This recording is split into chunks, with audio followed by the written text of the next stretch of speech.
नमस्कार। आपके अपने YouTube चैनल CC राज GCR चूरू क्लासेज में आपका स्वागत है।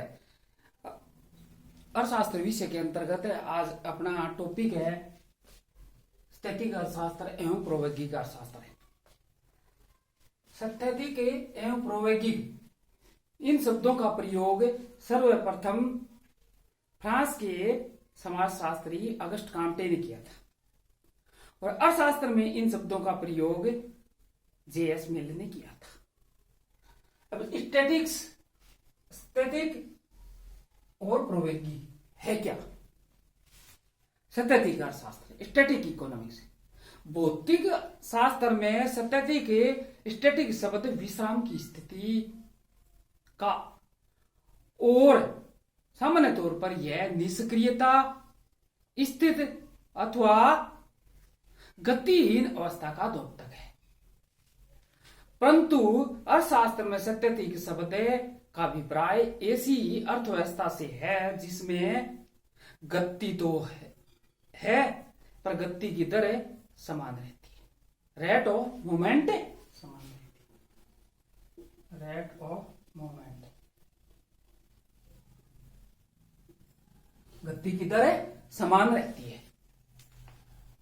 अर्थात अर्थव्यवस्था की गति में कोई परिवर्तन नहीं होता और संपूर्ण अर्थव्यवस्था एक निश्चित एवं नियमित गति से चलती है। समय तत्व से सर्वदा प्रभावित यानी अप्रभावित रहने के कारण उसमें उतार चढ़ाव, अनिश्चितता एवं झटके नहीं आते। समय तत्व से अप्रभावित रहने के कारण उसमें उतार चढ़ाव, अनिश्चितता एवं झटके नहीं आते। इस तरह अर्थशास्त्र में प्रोफेसर हिक्स ने कहा, मैं आर्थिक सिद्धांतों के उन भागों को स्थैतिक अर्थशास्त्र कहता हूं जिसमें तिथिकरण की आवश्यकता नहीं होती, डेटिंग की कोई आवश्यकता नहीं होती, तिथिकरण की कोई आवश्यकता नहीं होती। स्टिगलर ने कहा, स्थिर अर्थव्यवस्था यानी स्टैटिक इकोनॉमी में तीन तत्वों रुचि, साधनों एवं टेक्नोलॉजी में कोई परिवर्तन नहीं होता। क्लार्किन ने कहा कि जनसंख्या, पूंजी, उत्पादन की रीतियों, कारखानों के स्वरूप तथा मानवीय आवश्यकताएं स्थिर एवं अपरिवर्तनीय रहते हैं, अपरिवर्तनीय रहते हैं। अब ये तो हुआ इसका अर्थ। अब इनकी विशेषताएं, स्टैटिक इकोनॉमिक्स की या स्टैटिक इकोनॉमी की क्या विशेषताएं होती है? नंबर 1, साम्य स्थैतिक विश्लेषण का आधार है। साम्य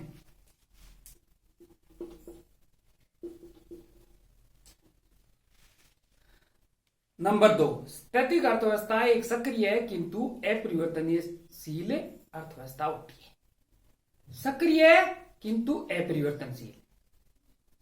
नंबर 3, आर्थिक स्थिति की एक समय रहित धारणा है। समय रहित धारणा है, तिथिकरण की कोई आवश्यकता नहीं होती।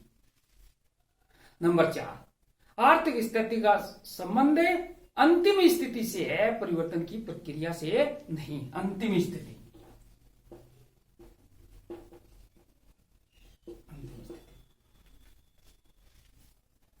अब प्रायोगिक अर्थशास्त्र। Dynamic economics. प्रायोगिक या गत्यात्मक अर्थशास्त्र आर्थिक विश्लेषण की वह शाखा है जो निरंतर परिवर्तनों तथा उन परिवर्तनों को प्रभावित करने वाले तत्वों तथा परिवर्तनों की प्रक्रिया, प्रोसेस ऑफ चेंज का अध्ययन करती है। प्रोसेस ऑफ चेंज का अध्ययन करती है। यह निरंतर परिवर्तनों, उनके कर्मों, अनुमानों, सीमाओं और समय विलंबनों को ध्यान में रखते हुए यह वास्तविकता का विश्लेषण करती है। स्थैतिक अर्थशास्त्र के विपरीत प्रायोगिक अर्थव्यवस्था में दिन प्रतिदिन वर्ष प्रतिवर्ष में होने वाले परिवर्तनों के विश्लेषण के लिए उपयुक्त विधि। रिचर्ड लिप्सिक जो एक अर्थशास्त्री है, उन्होंने कहा है, क्या कहा कि प्रायोगिक अर्थशास्त्र आर्थिक प्रणालियों, व्यक्तिगत बाजारों या संपूर्ण अर्थव्यवस्था की असंतुलित दशाओं का अध्ययन है।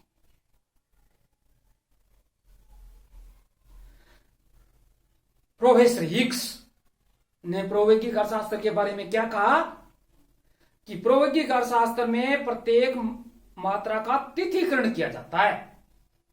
उसमें स्टैटिक में तिथिकरण की कोई आवश्यकता नहीं, इसमें तिथिकरण किया जाता है। प्रायोगिक अर्थशास्त्र आर्थिक सिद्धांत के उस भाग को कहते हैं जहां तिथिकरण आवश्यक होता है। स्टैटिक में तिथिकरण नहीं होता और प्रायोगिक में डेटिंग या तिथिकरण होता है। मुख्य अंतर। रेगनर फ्रीस स्टैटिक और डायनामिक्स शब्दों का या इनका वैज्ञानिक विश्लेषण करने का श्रेय प्रोफेसर रेगनर फ्रीस को जाता है। रेगनर फ्रीस प्रायोगिक अर्थशास्त्र अध्ययन में निरंतर परिवर्तन, कंटिन्यू चेंज महत्वपूर्ण नहीं इसमें, बल्कि परिवर्तनों की प्रक्रिया, प्रोसेस ऑफ चेंज अधिक महत्वपूर्ण है। इनके आधार पर भविष्यवाणी की जा सकती है। यही प्रायोगिक अर्थशास्त्र का सार है। क्लार्क ने बताया कि प्रायोगिक अर्थशास्त्र में 5 प्रकार के मुख्यतः परिवर्तन होते हैं। नंबर 1, जनसंख्या में वृद्धि। नंबर 2, पूंजी में वृद्धि। नंबर 3, उत्पादन साधनों एवं रीतियों में परिवर्तन। डायनामिक होते हैं, परिवर्तन होता रहता है इनमें। 4, औद्योगिक संगठनों के स्वरूप में परिवर्तन होता है। उपभोक्ताओं की आवश्यकताओं में वृद्धि। इस प्रकार परिवर्तन होते रहते हैं और प्रायोगिक का अर्थशास्त्र का हमें अध्ययन करना जरूरी होता है। इस प्रकार संक्षेप में यह कहा जा सकता है कि प्रायोगिक विश्लेषण आर्थिक चक्रों के असंतुलन की स्थिति का अध्ययन करता है। असंतुलन की स्थिति कौन है? प्रायोगिक अर्थशास्त्र। और उसका कार्य आर्थिक चक्रों में संतुलन एवं समायोजन की प्रक्रिया, समय एवं रास्ते का पता लगाना है। तो हमने पढ़ा स्थैतिक अर्थशास्त्र एवं प्रायोगिक अर्थशास्त्र। अब इनमें अंतर। तो स्टैटिक, मैंने पहले ही बताया आपको, स्टैटिक एवं डायनामिक्स के बीच वैज्ञानिक अंतर रेगनर फ्रीस ने 1928 में किया था। इन दोनों के बीच अंतर है, किसने किया था? रेगनर फ्रीस 1928 में किया था। इन दोनों के बीच अंतर। अब इनके बीच अंतर। स्थैतिक आर्थिक विश्लेषण।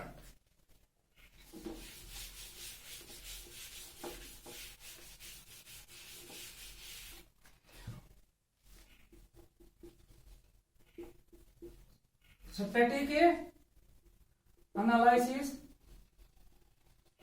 और डायनामिक्स।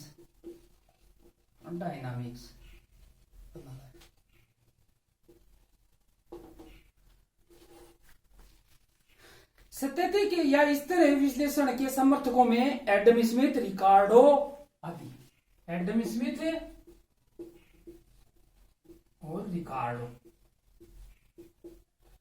जो प्रतिष्ठावादी या प्रतिष्ठित अर्थशास्त्री माने जाते हैं।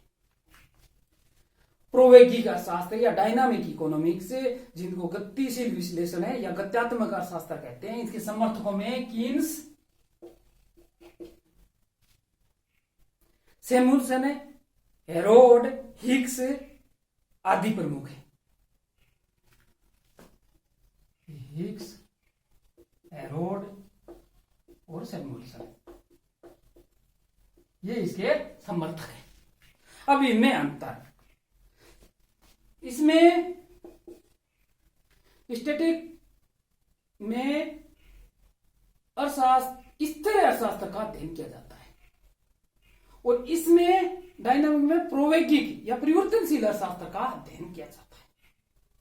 नंबर 2, अंतिम संतुलन का अध्ययन किया जाता है, फाइनल इक्विलिब्रियम, अंतिम संतुलन स्थिति का अध्ययन किया जाता है, और इसमें डायनामिक के अंतर्गत आंशिक संतुलन का अध्ययन किया जाता है। नंबर 2 अंतर। नंबर 3, स्टैटिक के अंतर्गत समय तत्व का कोई विशेष महत्व नहीं है, डेटिंग की कोई आवश्यकता नहीं है, और इसमें समय तत्व की प्रधानता होती है। नंबर 4 अंतर, यह निगमन प्रणाली पर आधारित है स्टैटिक, और यह आगमन प्रणाली पर आधारित है डायनामिक्स। नंबर 5, इनमें अनेक अवास्तविक मान्यताएं होती है, अतः यह काल्पनिक है। अवास्तविक मान्यताएं होती है स्टैटिक के अंदर, और डायनामिक के अंतर्गत अनेक अवास्तविक मान्यताओं का परित्याग कर दिया जाता है, अतः यह व्यवहारिक है। नंबर 6 अंतर, यह विश्लेषण ज्ञात आंकड़ों एवं सूचनाओं पर आधारित होता है, ज्ञात आंकड़ों एवं सूचनाओं पर आधारित होता है, और यह विश्लेषण आंकड़ों में होने वाले परिवर्तनों और उनके आंकड़ों की भी जांच करता है। नंबर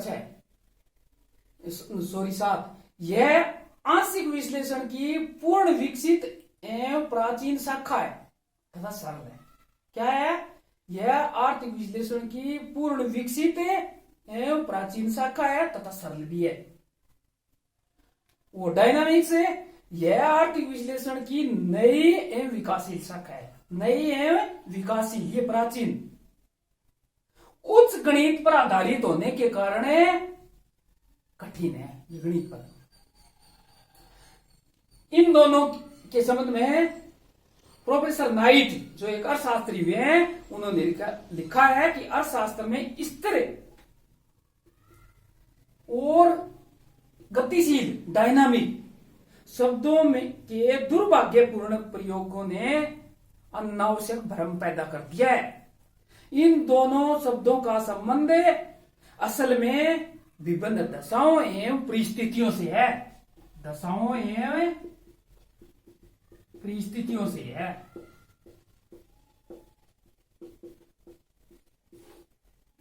किसने लिखा? Professor night.